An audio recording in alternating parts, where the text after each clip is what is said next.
അവർ ലേഡീസിലെ കുട്ടികൾ എന്തെന്നറിയപ്പെടുന്നത് നന്മയുടെ മാലാഖമായിരുന്ന സമൂഹമായിട്ട് അല്ലെങ്കിൽ നമ്മുടെ ജീവിത യാഥാർത്ഥ്യങ്ങളുമായിട്ട് നമുക്കൊരു ബന്ധം ഉണ്ടാവും. അപ്പോൾ സമൂഹവുമായിട്ട് അല്ലെങ്കിൽ ജീവിത യാഥാർത്ഥ്യങ്ങളുമായിട്ട് നമുക്ക് എപ്പോഴും ഒരു ബന്ധം വേണം. സ്കൂളിൽ പഠിക്കുന്ന കുട്ടിയുടെ അച്ഛൻ മരിച്ചതറിഞ്ഞ് വീട്ടിലെത്തിയപ്പോൾ കണ്ടത് പ്ലാസ്റ്റിക് ഷീറ്റ് മേഞ്ഞ് കുടിലിൽ കഴിയുന്ന കുട്ടിയെയും കുടുംബത്തെയും. പിന്നെ സിസ്റ്റർ ഒന്നും ആലോചിച്ചില്ല, ഹൗസ് ചലഞ്ച് എന്ന പദ്ധതി ആരംഭിച്ചു. ഇന്ന് വീടില്ലാത്ത 200 കുടുംബങ്ങളുടെ സ്വപ്നമാണ് Thoppumpady our ladies school principal Lissy ചക്കാലക്കലും അധ്യാപിക ലില്ലി പോളും യാഥാർത്ഥ്യമാക്കിയിരിക്കുന്നത്.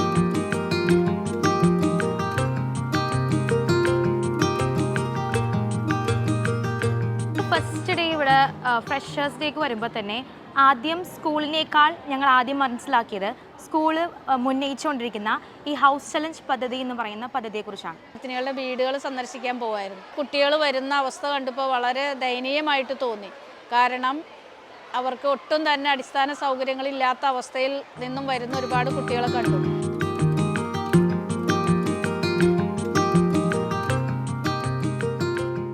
സ്കൂളിൻ്റെ പ്ലാറ്റിനം ജൂബിലി ആഘോഷിക്കുന്ന സമയമായപ്പോൾ ഞങ്ങൾ ഒരു ജൂബിലി സ്മാരകമായിട്ട് അറ്റ്ലീസ്റ്റ് ഒരു കുട്ടിക്ക് വീടില്ലാത്ത ഒരു കുട്ടിക്ക് വീട് നൽകാം എന്നുള്ള ഒരു ആശയത്തിലേക്ക് വരികയും അങ്ങനെയാണ് ഞങ്ങൾ സഹപാഠിക്കൊരു ഭവനം എന്ന് പറഞ്ഞ് തുടങ്ങി. പിന്നീട് അത് സക്സസ് ആയിട്ട് മുന്നോട്ട് പോയപ്പോൾ ഹൗസ് ചാലഞ്ച് എന്ന് ഒരു 12 വർഷങ്ങൾക്ക് മുമ്പ് ഹൗസ് ചാലഞ്ച് എന്ന് പറയുന്ന ഈ പ്രോജക്റ്റിന് രൂപം കൊടുക്കുകയും ആ ഒരു യാത്രയാണ്. അതായത് ഞങ്ങളുടെ വിദ്യാഭ്യാസ ലക്ഷ്യം എന്ന് പറയുന്നത് എഡ്യൂക്കേഷൻ ഫോർ സോഷ്യൽ ട്രാൻസ്ഫോർമേഷൻ, വിദ്യാഭ്യാസത്തിലൂടെയുള്ള സാമൂഹ്യ പരിവർത്തനം. LKG മുതൽ ഞാനിവിടെ പഠിക്കാൻ തുടങ്ങിയതാണ്. രണ്ടാം ക്ലാസ്സിൽ എൻ്റെ അമ്മ മരിച്ചു. അപ്പോൾ എൻ്റെ അമ്മയുടെ വളരെ വലിയൊരു ആഗ്രഹമായിരുന്നു ഞങ്ങൾക്കൊരു വീട് വെക്കണമെന്നുള്ളത്. ഞാനൊരു 8th പഠിക്കുമ്പോൾ സിസ്റ്ററിനോട് പോയി കാര്യങ്ങളൊക്കെ പറഞ്ഞു. അപ്പം തന്നെ സിസ്റ്റർ എല്ലാ കാര്യങ്ങളും ചെയ്തു തരാമെന്ന് പറഞ്ഞു. ഞങ്ങൾക്ക് നല്ലൊരു വീട് വെച്ച് തന്നു. ഒരു സിസ്റ്ററുടെ 89th വീട് ഞങ്ങൾക്കായിരുന്നു. എൻ്റെ ഭർത്താവ് കോവിഡ് വന്ന് മരിച്ചതാണ്. ഇപ്പോൾ 2 വർഷം കഴിഞ്ഞു. എനിക്ക് എൻ്റെ ഇളയ കുട്ടി ഭിന്നശേഷിയുള്ള കുട്ടിയാണ്, മൂത്തൊരു പെൺകുട്ടിയുണ്ട്. നമ്മുടെ കാര്യങ്ങളെല്ലാം അന്വേഷിച്ച് ചെയ്ത് നമുക്ക് ഒരു താങ്ങായി തണലായിട്ട് സിസ്റ്റർ ഉണ്ടായിരുന്നു. വീട് പണി തുടങ്ങി ഇപ്പോൾ ലാസ്റ്റ് സ്റ്റേജായി. ലാസ്റ്റ് സ്റ്റേജിന് ഇപ്പോൾ ഇത് ചെക്ക് വാങ്ങിക്കാനായിട്ടാണ് ഞാൻ വന്നത്.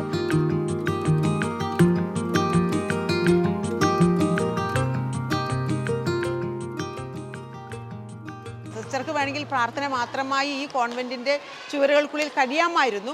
പക്ഷേ തൻ്റെ ഔദ്യോഗിക സമയം കഴിഞ്ഞുള്ള ഓരോ സമയവും ഞങ്ങൾ മിക്കവാറും വൈകുന്നേരം ക്ലാസ് കഴിഞ്ഞ് ഞങ്ങൾ ഇറങ്ങുകയാണ് ഈ തെരുവിലേക്ക്. ഞങ്ങൾ ഒരുമിച്ച് സ്വപ്നം കാണും, ഒരുമിച്ച് സ്വപ്നങ്ങൾ പങ്കുവയ്ക്കും, ഒരുമിച്ച് അത് യാഥാർത്ഥ്യമാക്കാനായിട്ട് കയ്യും മെയ്യും മറന്ന് ഞങ്ങൾ പ്രവർത്തിച്ചു.